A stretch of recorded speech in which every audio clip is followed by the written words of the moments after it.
So our session today will be targeting the financing and the insurance of MSMEs, specifically for climate adaptation and resilience.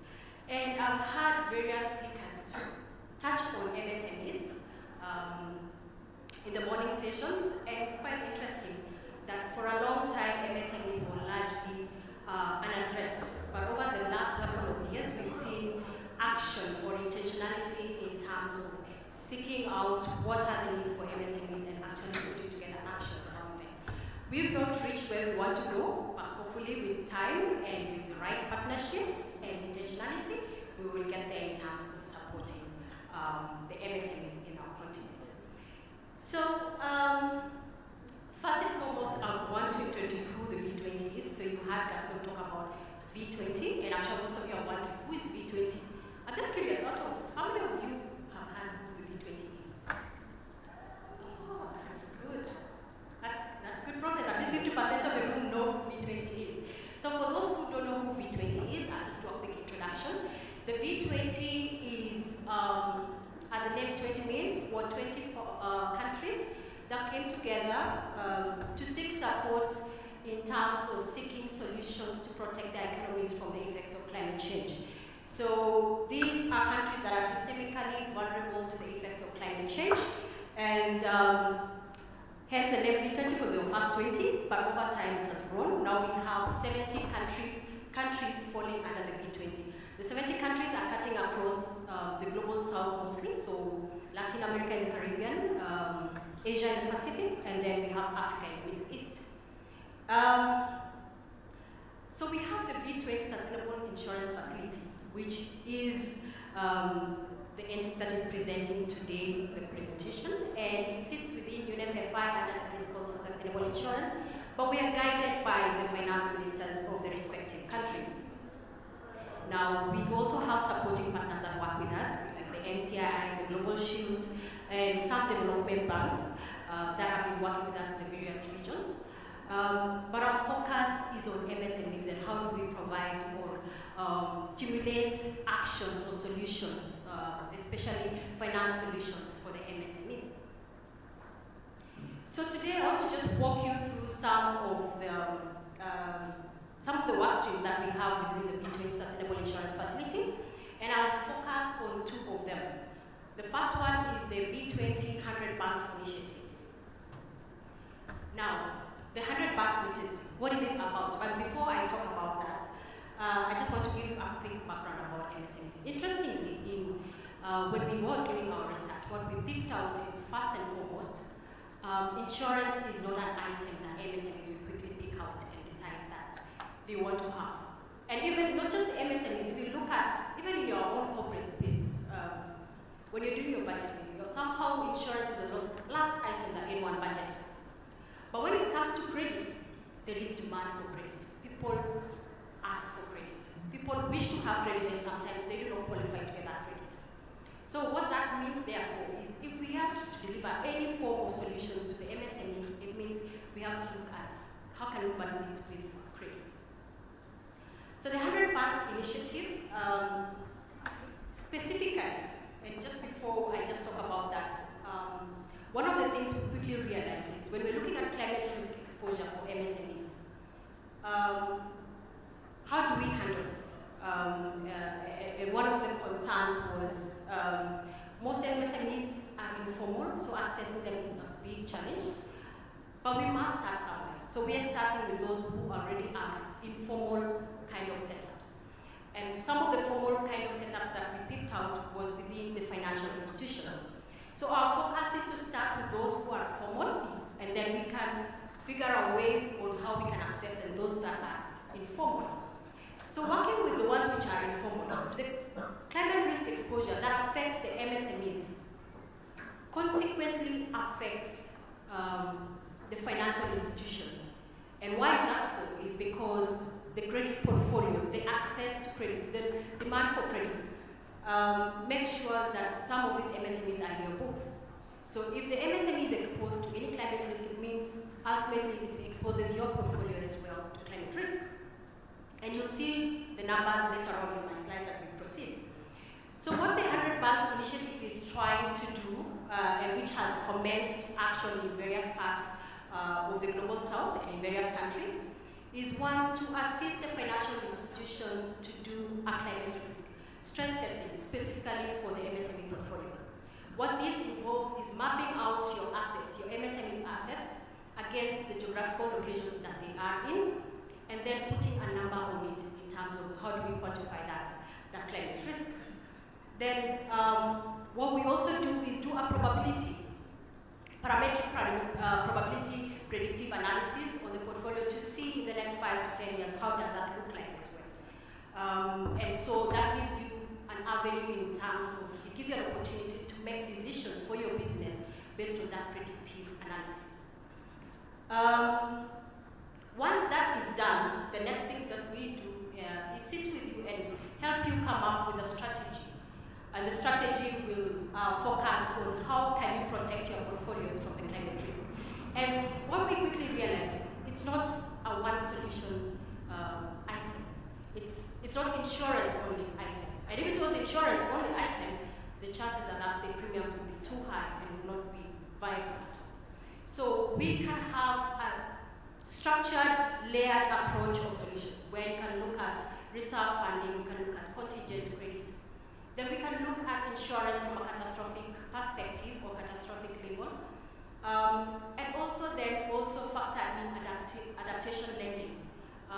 And all this presents a great opportunity for the financial institution because then it presents opportunities for concessional funding to also flow to the banks within our region. One also critical aspect that arises is it ensures that credit is able to continue flowing to the MSMEs. And I think that is what we need to do in terms of ensuring that the MSMEs are able to get back on their feet in case of a risk occurring, but also that your portfolios are protected. Now, what comes with it also is value-added services that are targeted to the MSMEs. So one of them is to support the MSMEs as well on business continuity plans, and the V20 SIF will assist in the technical assistance of putting together templates for business continuity for your MSMEs, and you can deliver that as a value-added proposition to your MSME clientele. The other thing that then becomes a value to the MSME portfolios that sit in your books is on advisory and adaptation lending, and that then trickles down to the kind of product that you're developing that are targeting specifically MSMEs. But yes, as we do this, one of the things that we are also doing is a landscape study. And the reason why we're doing a landscape study is to have more information about the MSME space. And why we're doing this is because we realize that there's minimal information when it comes to MSMEs. If we can get more information, then it can guide all of us and all the key stakeholders in terms of what kind of solutions do we need to structure, where are the gaps, where are the challenges that are there, that are for MSMEs and impact us, so that at least when we are putting together whatever products, putting together policy frameworks, that we have in mind what is the landscape looking like. So currently we are doing a landscape study, and we expect to have the report out by Q3 of this year, so look out for the report. But in the meantime, since we're in Morocco, and we must give back to Morocco something small, so we decided to share just a bit of the snippets of what we found about the MSMEs in Morocco. Now, interestingly, in the last couple of years, and we had data up to 2023, is that there has been growth in the MSME registrations. That means there's growth more and more as MSMEs are being created within the country. And 99% of the businesses that are created in that period were all MSMEs. And you can see there's a trajectory in terms of the growth of MSMEs. So that means this is a sector we cannot ignore. And interestingly, in terms of the sectors, you can see the sectors that are leading is more, which is interesting actually, is it that we have more motorcycle riders in Morocco? Yusuf, you come from Morocco yourself. Is it that everyone must have a motorcycle or a motorbike? It's a Marrakesh thing. Okay, because you notice that one of the top sectors is actually about repairs. And of course, there are many other sectors that came up, and we have the top 5 captured there. But also, what we quickly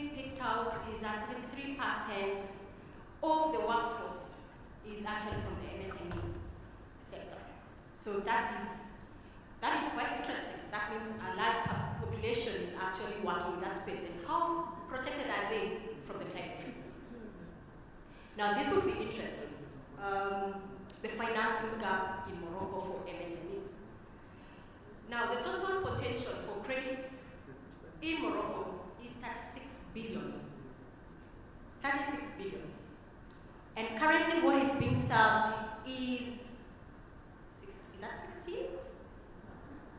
16 billion. So there's a gap of 20 billion. That speaks volumes in two ways.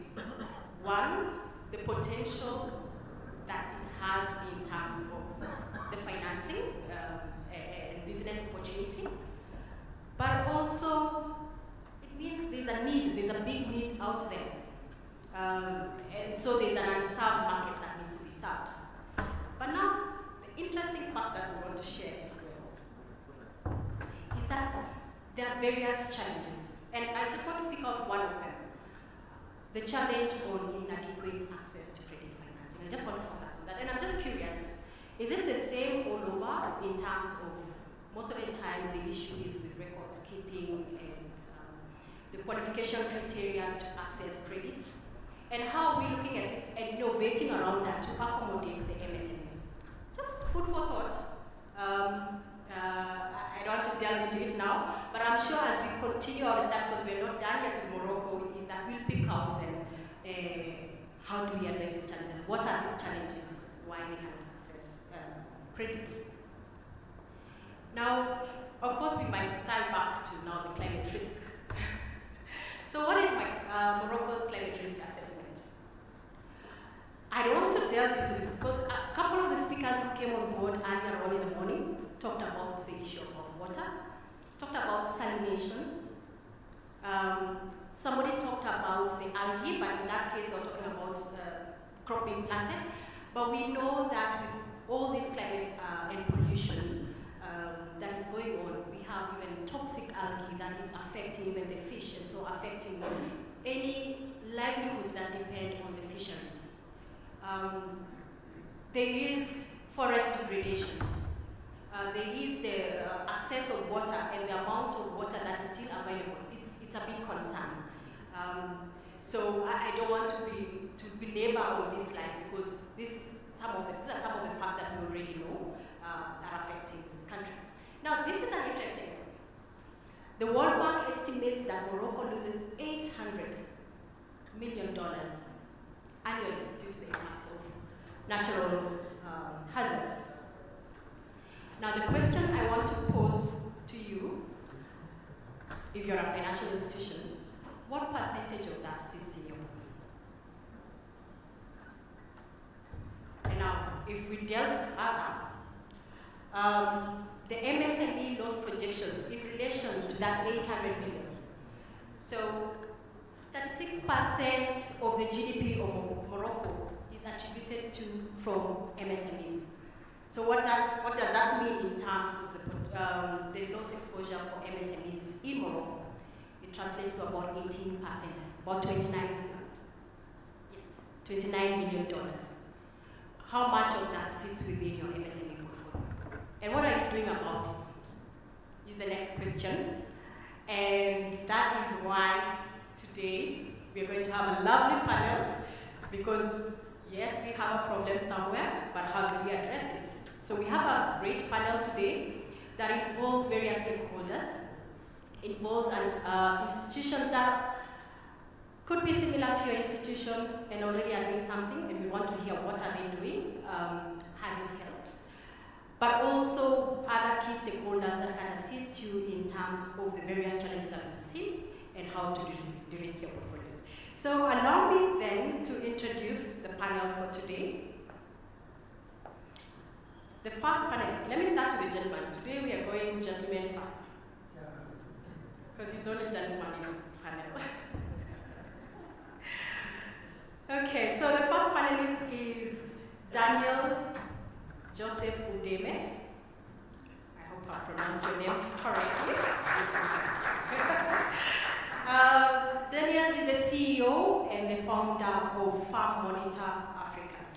Karibu, Daniel. Today you have to like Kiswahili as well. Karibu means welcome. Our second panelist is a lady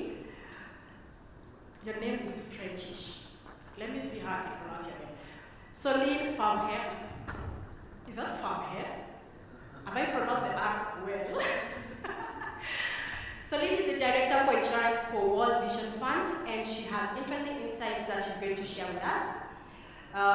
And she also has a bit of, not even a bit, a lot of background on the microinsurance space, having founded and run various microinsurance companies within Colombia and India.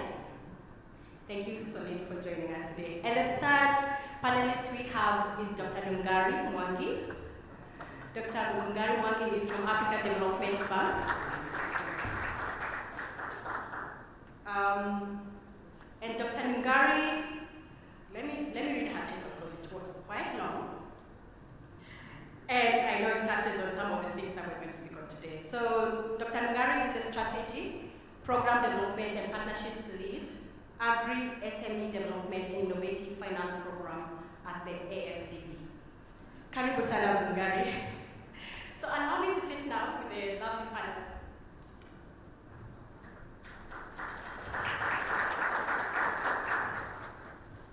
Thank you very much for joining us today and taking your time to be with us. So, my expectation is by the end of this session, at least you'll have some take-home various action points that you can pick up from these panelists on how to de-risk your MSME portfolios or to de-risk your pretty much your MSME portfolios and just build resilience, not only for yourselves but your organizations. I want to give the first question to Solène, and because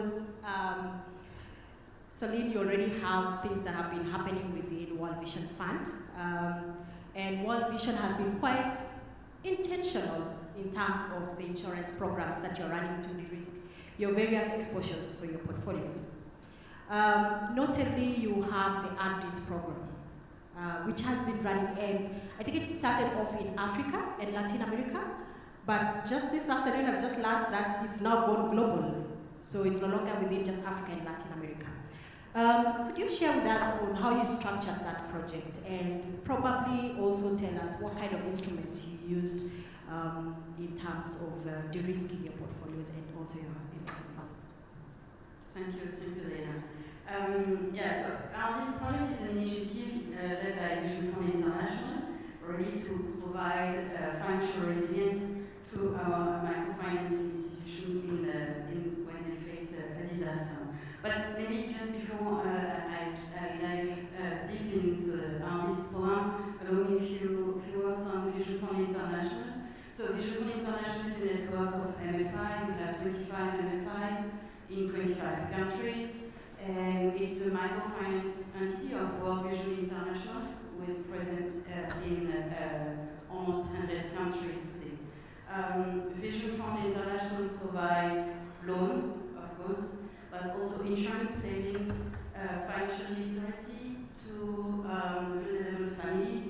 We have today 1 million borrowers, 65% in rural area, 80% are women, and we have 2.3 million people being covered with an insurance product. So AfDB is really here to support climate change, adaptation, and preparedness efforts. But before AfDB started, AfDB is a tool for recovery lending and to enable recovery lending for MFIs. Just to go on the recovery lending first, because it's how AfDB started. So recovery lending is really injecting some capital for MFI while they are affected by disaster. And we developed this recovery lending approach back in 2013, when the typhoon Haiyan hit the Philippines. What we realized is that most of the financial institutions, they just, in a time of disaster, they just write off the loan, write off the losses, and draw back. And it was exactly the time when the clients needed the support the most. So we were thinking that a very accurate recovery loan could really help them to restart their income-generating program, repair the fishing boat, or reopen a small store for them to restart their activity, to restart earnings for the families, and really to restart their learning capital. So we have been doing this recovery lending approach since 2013, and AdB, Asian Development Bank, did an analysis on that with 4 key learnings. The first one was that recovery lendings really enable rapid client recovery. The second one was that it was useful for clients, it was cheap, and of course did not lead to over-indebtedness. The third learning is that it was a good business also for our MFI because the repayment rate was quite high. And the fourth learning was that one piece is missing, and that was the insurance piece that enabled more recovery lending. So this is exactly when we started with this program in 2018, along with the financial support of Insure Resilience Investment Fund and Rockefeller and FMO to design a product along with in partnership with global parameters. Again, the idea is to help our MFI, but also our clients, small farmers, small business owners, to restart their activity very quickly. This program has been designed with 4 different components. The first one is a contingent credit line to inject capital into the MFI for them to lend quickly to the affected clients for them to restart their activity. So that was the first. The second one is the cash payout based on a parametric trigger. So the cash payout is very quick, automatic, and this brings again capital to the MFI. The third component is the climate data. And this climate data helps the lending decision process to lend at the right time, considering the coming disaster, for example. And the fourth component is catastrophe and recovery lending planning. So this is in place since 2018. Initially, as you said, in Africa and Latin America. We are covering our 25 MFI since 2021 now. So global, and we are now already partnering with some other institutions, whether it's a network of MFI, other network of MFI, or other MFI to implement this program into their institution. The premium is paid globally, so VisionFund International, it's a global policy, so VisionFund International pays the premium for all the institutions in the network.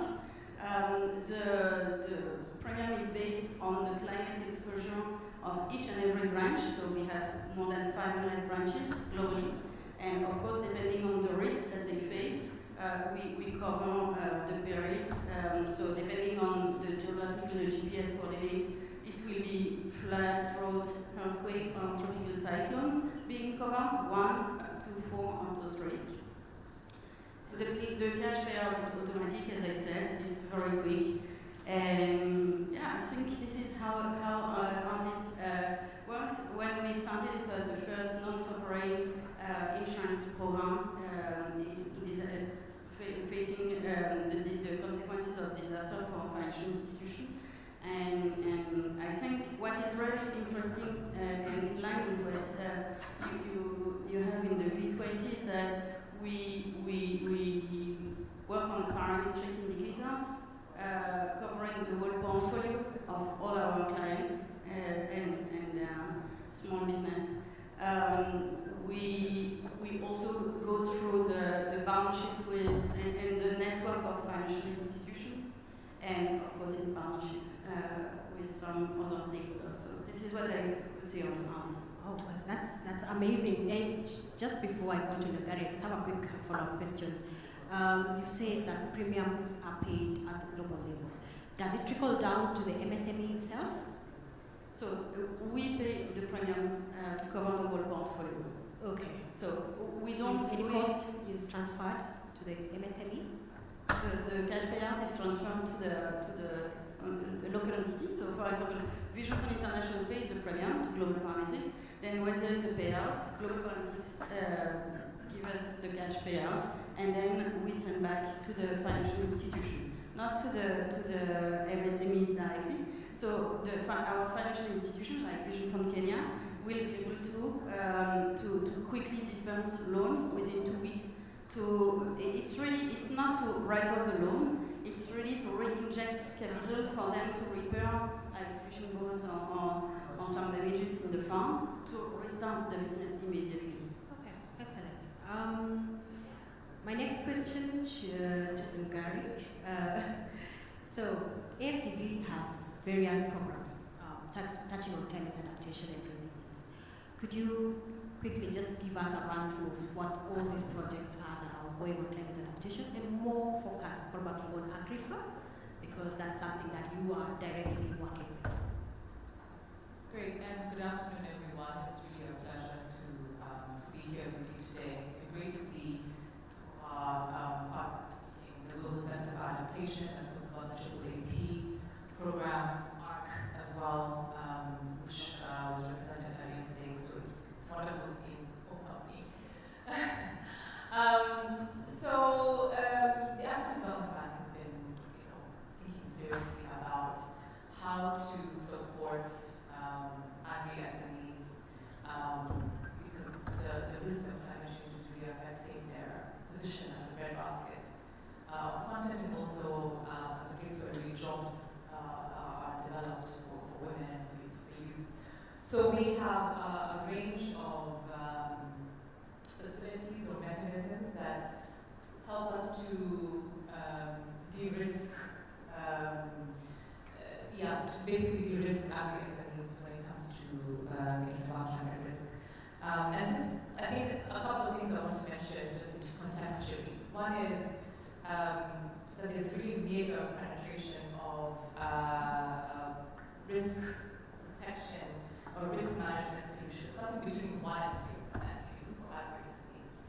And we're also dealing with 96 to 100 million Agri-SME annual financing gap. So the bank developed about two mechanisms. The first is the bank's first amendment finance solution that deals with the provision of concessional loans, concessional credits to financial intermediaries that support Agri-SMEs that are working on environmental issues and that supports women.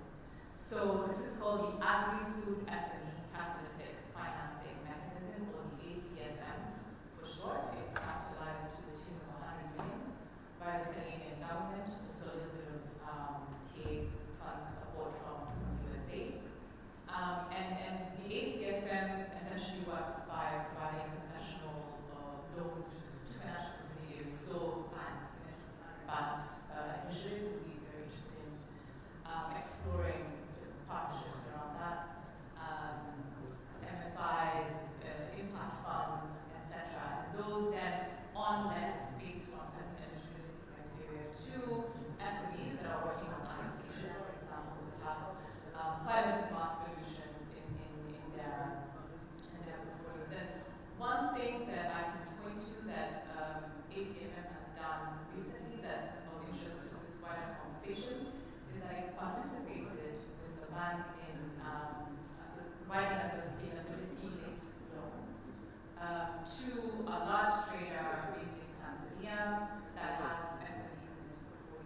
1 to 3% of Agri-SMEs don't have any kind of risk protection.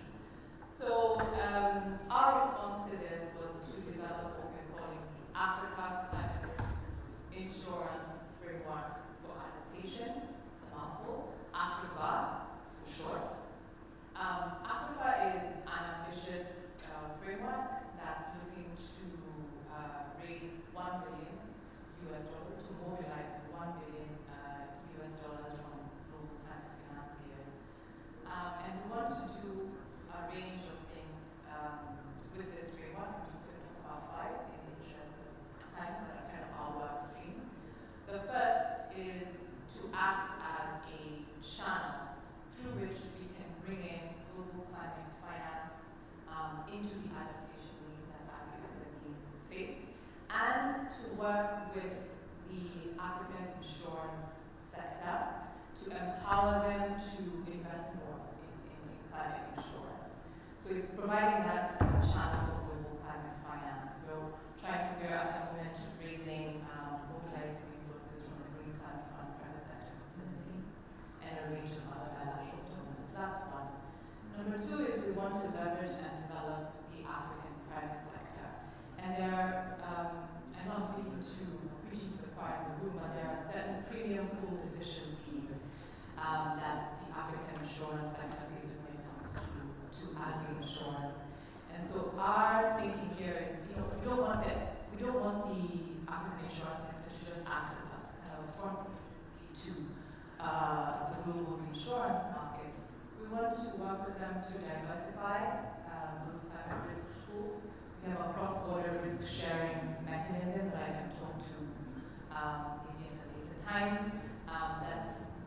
That's increasing the quality of that premium pool as well as increasing the size, and thereby making those premium pools more investable. So that's on what the industry can get from the support that AfRIFA is providing. We're also addressing the client acquisition challenge.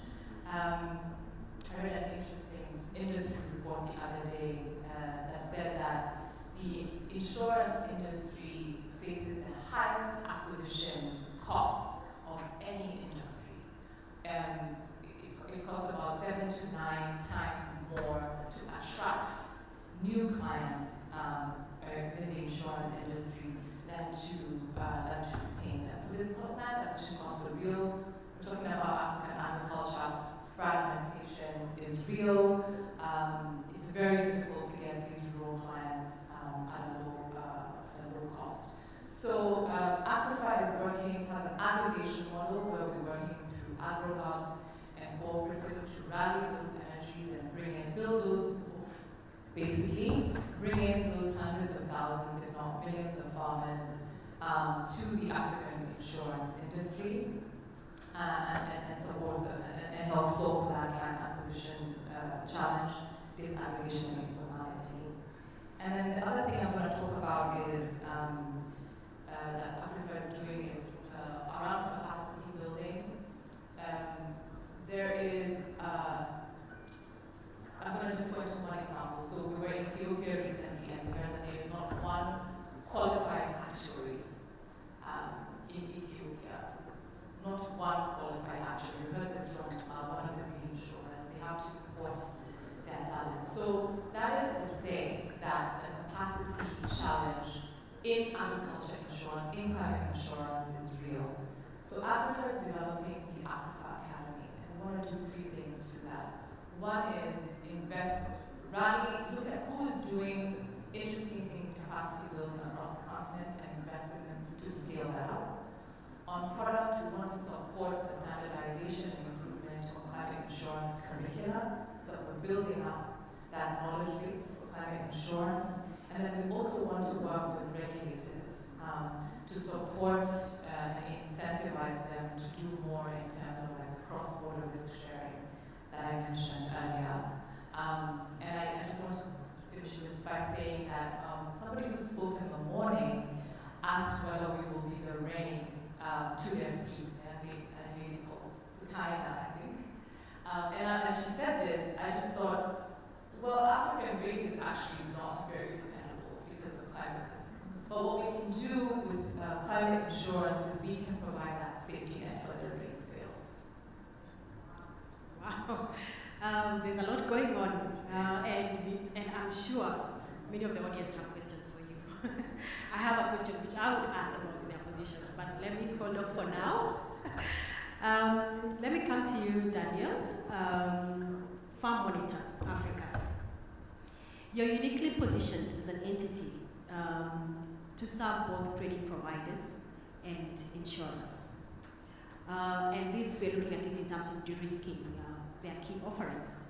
Could you shed more light on how Farm Monitor plays a role for banks and insurers in Africa? Thank you for the opportunity, and good afternoon, everyone. Farm Monitor is primarily interested in de-risking farmers and farmer finances, and of course farmers fall under the category of SMEs too. How we eat, they are not formalized, and that's part of what we're doing to bring them into the mainstream. And so for financial institutions and insurers, we are particularly focused on them because our interest is in helping farmers, SMEs to have access to finance. And banks are not providing this money like we have heard. We've heard statistics of 3% and all of that to these SMEs. And for good reasons. And when we talk sustainability, if sustainability is not profitable, it don't want to move. Alright? So it has to be a way we make sustainability profitable. And the first key thing we offer to financial institutions and insurers is a risk-sharing model. Alright? Because again, part of what we need to accept is that our business solutions must have models that are profitable, that would help financial institutions and insurers to come to the table, and bring more. So that's the first thing we provide, and we provide some sort of pseudo credit guarantee. So it's a regular credit guarantee we need to put down some money. NISA Nigeria does that, NISA Ghana does that, not sure which other country does that. And there are entities that put down money to financial institutions to facilitate them raising money, so the risk portion of that money. We as a private entity have seen how slow and unreliable that government system is. So we picked up that business model and we are running it to support financial institutions. So there's a detail to that, and there's a risking framework all together for that, which there's no time to discuss that, but anybody interested in that can always have that conversation. So that's the first thing. We provide a risk sharing and revenue sharing risking model that supports financial institutions so that they can come to the table knowing that no matter what happens, we are not going to lose it all. Alright, there are people that are sharing this risk. Because the second thing we do is, of course, we do due diligence on SMEs and farmers. And farmers is very unique in Africa, so we know all the sharp practices. But part of what we do is to bring farmers to the farm with facial recognition and biometrics. And also ensure that the farm itself is audited. Audited meaning farm boundary audits to ensure that no two farmers are living in the same farm. Land use audit, for instance, with use of certain rights where sometimes the farmer says, I have 5 hectares, actually cultivating green. He has the 5 hectares, so no doubt, but it's effectively cultivating green. So you need to actually provide finance for what he is cultivating, not for the extra money that you use to marry an extra wife. Alright, so that's the other thing. We do that due diligence for financial institutions, and of course bring them to it. Because we are on the field dealing with SMEs and farmers. So the key thing is we actually cost a lot of us in terms of customer acquisition. Because we also form partnerships with like-minded agri-techs and even the government. So, the government of Uganda, for instance, the government of Nigeria, we have partnerships with them. For Nigeria, where I come from, we have built the NIPS platform for the government, where we are putting in all the extension work, machination, because it's difficult to formalize this sector without extension service. In fact, it's almost impossible. Alright, so that's part of what we offer in financial institution. And our technology, the Farm Monitor that has a unique feature, which is the Moderator. And this is important for financiers because you need to see how the money is being spent, your use of funds. You need to see upfront if you are going to make profits on this investment. Because like I said, no matter the investment you are making in sustainability, it has to be profitable. If it's not profitable, it's a matter of time it will just dry.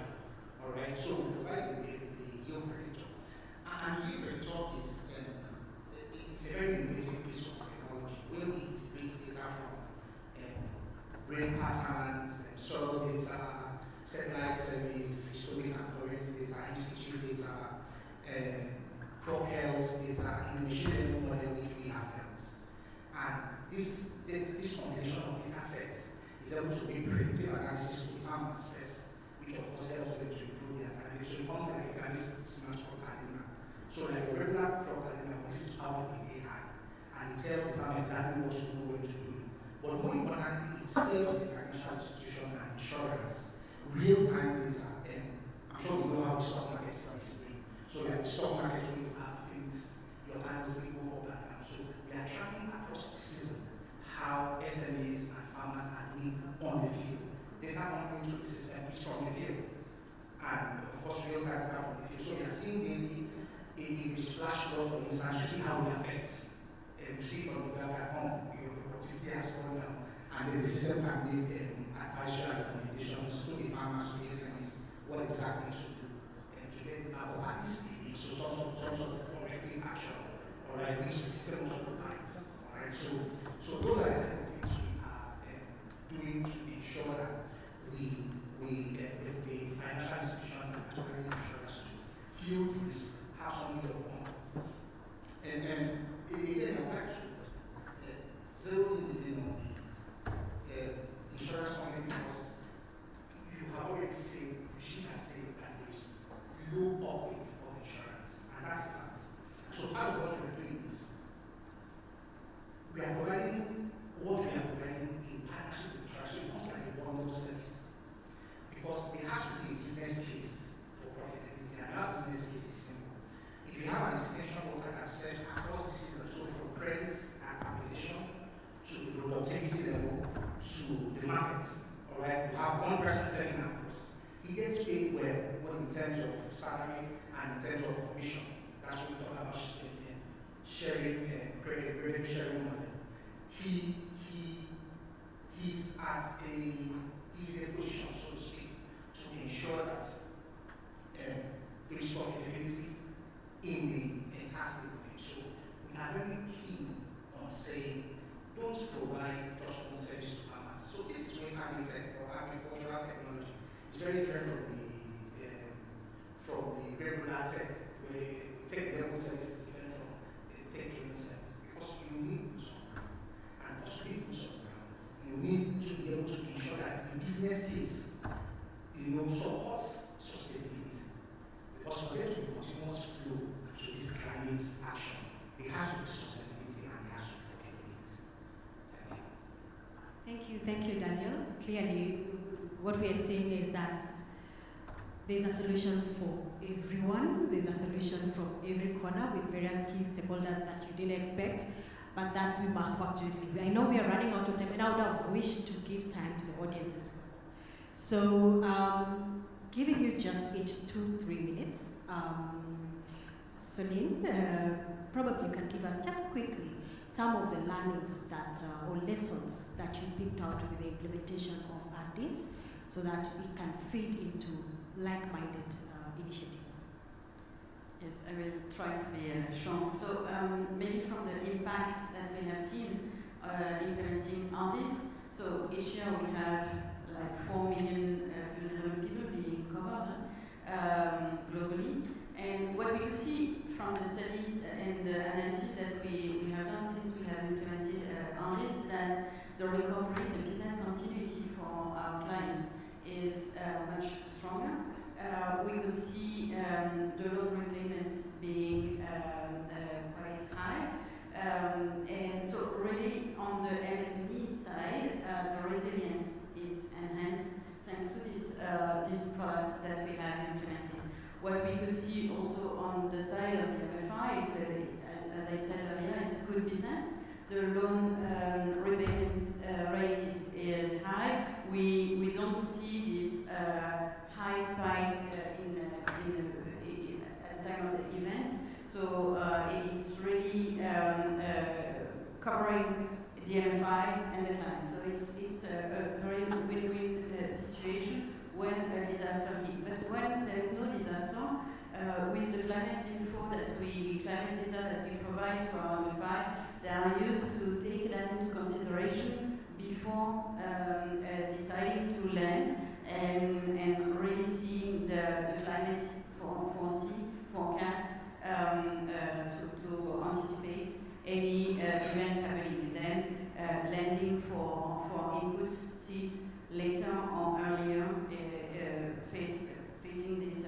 coming events. So what you see in terms of impact is business continuity for MSMEs, faster recovery, 30% faster for the recovery of our MSMEs clients, and good business for the MFI. In terms of lessons learned, we already think that the insurance component only could not be as impactful as the multi-layer approach. So contingent credit line plus insurance really is a plus to have the two together. Having and analyzing the risk but per branch, so it's really tailor-made for each branch. Again, we have 500 branches globally, so it's really the climate event that happened in that branch that we cover. So partnership is also another lessons learned from donors to cooperatives, for example. It's key to assess, to design the program, and also to implement and to register. Oh, nice. Thank you for those insights on some of the learning, so people don't start from scratch. Nungari, how is AfDB working with, or planning to work with, if you're not planning, if you're not started yet, or working with agri-techs or local financial institutions and insurers to just deliver and scale up Agri-Farm? And how does that engagement structure look like? Yeah, that's an excellent question. Thank you, Diana. So there's two principles that we work with. The first is really aggregation and working through aggregated models. This is specific, especially to the work that AfDB does, the climate insurance facility that I just talked about. And we believe that aggregation is important because, again, it solves for this client acquisition challenge and allows us to reach, to avail the reach of these climate insurance products at scale. So what does that mean? It means that we are actively trying to use our role as an ecosystem, a financial ecosystem facilitator, to bring together agro-hubs, agro-dealers, cooperatives, people who are working with millions of farmers across the continent, and connect them to the insurance industry that's thinking about how to build those agri-insurance books. So we have that kind of ecosystem that we're actively trying to build for Agri-Farm. For ACFM, which is a concessional debt facility that I mentioned, ACFM has been in operation since 2023, and the key thing there in terms of partnerships is that it's a co-financing facility. That means that the financial intermediaries that receive the concessional loans from ACFM have to be eligible for bank funding initially. And then they get the top-up from ACFM, which would have raised its money from various lending finance sources. So that means that, we're trying to think through, which impact funds are thinking in a sustainability-focused way and which are doing sustainability loan, which banks are thinking about funding women, because we work with gender 2X criteria, and we channel those through a pipeline system to the bank's investment offices, and then work around the issuance of the instrument from ACFM in that way. So one is really, I'll sum it up by saying aggregation. And then number two is on the supply side, the bank really working its role as an ecosystem facilitator to bring together disparate parts of the ecosystem that wouldn't otherwise easily function together. Lovely. Thank you very much. And we have extra time, so do we have questions from the ground? Any questions? Oh, I was wondering. No one is asking questions. I have many questions I want to throw to the panel. Let's start with. Thank you. I will put two questions in one. Pierre Chansavois from Handelsblatt found in Morocco. One is about the harvest problem. How do you reach the last mile? Because most of the vulnerable population are in areas that are quite hard to hit, and even if I that have time to go there, so do you provide also support on that to be able to respond on rapid deployments after disaster? And the second one would be for the African Development Bank on your program, when you say that you bring together all the ecosystem, how, for example, you make sure that the money that is injected into the insurance system doesn't do how there's no double accountability and double coverage of the same project, how to make sure that everyone is included, because there's always a risk of captation of this kind of project and product. What kind of governance or risk management mechanism you put up against that? Thank you. Hey, just before you answer, is there anyone else another question? So we can take more questions? You have a question?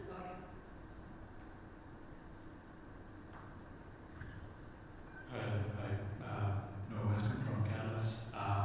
I'm wondering, particularly for Daniel, you were mentioning how you engage farmers directly and you explain to them how your AI system works. If you had any kind of pushback or sort of concern around the reliability of those models, and there's a lot of difficulty with uptake in certain regions around this data and reliability.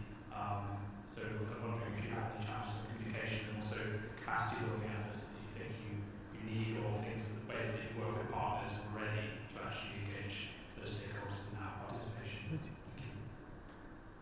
Thank you. And we have enough questions for you guys. Okay, so let me start. Right so the hardest one is one that is addressed to the challenges that our clients face. So the last mile is already reached at an earlier stage when we give the initial loan to our borrowers. So VisionFund works in very remote area. I told you 65% of our clients are in rural areas. We are used to work in very remote, whether in the mountain of Peru or very far in the countryside in most of our countries. So this is always something that we are doing on a daily basis to reach those who are the most excluded from the system. So again, this is here to provide additional capital to our existing clients for them to recover quickly and to restart their income generating activity. So I think this is the answer to your question. Thank you. Thank you, Solène. Nungari, I think the next question was touching on. Thank you for that question. That's not a problem actually that we have encountered, because the main challenge is actually to affect the appetite of insurance companies to invest more in agri and climate insurance. So it would be a good problem to have, where we're trying to figure out the risk of having different entities investing kind of in the same location, or kind of having lack of transparency. That said, we are trying to work closely with digital financial ecosystem solution providers. What do I mean by that? I mean, for example, companies like Kefia Financial Technologies in Ethiopia, Darsha, these companies that are developing farm profiles, I think Daniel talked about that create transaction transparency for financial institutions, and that create a form of accountability between the client and the bank. We're trying to really encourage those kinds of models. MasterCard is another one that's doing really interesting work in Kenya. So we're trying to support those models, because we really do believe it is a new collateral, and that these digital financial ecosystem solutions providers, to call them, for lack of a better term, are doing a lot to build transparency, accountability in the system, and critically scale. Thank you, Daniel. Okay, so I hope this works. So about reliability, that's a straightforward answer. So our algorithm is at a 76% accuracy level and tested by PhD, so that was my PhD topic. That's accurate. And then we also run a pilot with COSA. COSA is the Committee on Sustainable Agriculture, so against. And these are we've done pilot with OCP, IFA, and scaled to some degree, and they all tested the algorithm. Now, what we have realized is that building all of these technologies and is a piece of cake, it's a small part of the work. The main part of the work is the adoption. It's getting people in the field to actually use it. As of today, we can only 60% successful in terms of adoption, not in terms of the system. And so to settle that, because the system serves a variety of stakeholders. So for instance, for farmers, I talked about the crop agenda, and for input providers like OCP, what they are interested in how the provision of those inputs in every location, how they affect each crop. So because there are variabilities in those things, like if you do a variability analysis, you need to now look up how does fertilizer, for instance, affect the crop and then cause the decline. So different stakeholders in the industry we provide first data sets. But all in all, for farmer adoption is very poor. And I agree that we need to do much more in that. What we've done so far is providing local guidance, getting to them across, get to the last mile by extension service providers, which, like I did mention, we have a business model that involves a revenue and risk sharing. Or so those are the things we are doing. Thank you, Daniel, and thank you all of you for making time to be with us today. I hope for the rest of the audience, we've picked out key learnings, we've picked out action points that probably we can take home and implement in our institutions, and you know where to start when it comes to this climate adaptation. And of course, most importantly, I kept hearing about concessional funding. What is the criteria, eligibility criteria? We've not had time to discuss that, but I'm sure many people will want to find out what is this eligibility criteria that is needed for you to access concessional funding as well. And of course, you can have sessions after this as a network beyond just the session today. Thank you so much, everyone, and we appreciate it.